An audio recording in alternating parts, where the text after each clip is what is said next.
యాక్చువల్గా ప్రాబ్లం బయటే ఉందండి.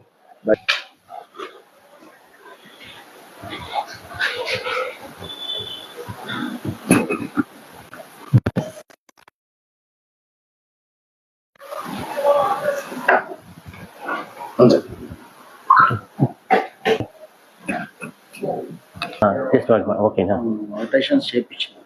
మళ్ళీ కూడా ఏమో మొన్న రాత్రి ఏమంటే డౌట్ వచ్చింది, ఒకసారి చూపిస్తాం. లోపల అయితే ప్రాబ్లం లేదండి, ఆల్మోస్ట్ లేదు, జీరో.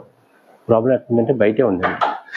బయట ఎందుకుందంటే అండి, మన కారిడారు మన ఫ్లాట్ ఎంత అవుతుందో అంతవరకు వెళ్ళాలి. ఇది కూడా ఇక్కడ ఉండే, ఇక్కడ చేయించింది. Okay, fine.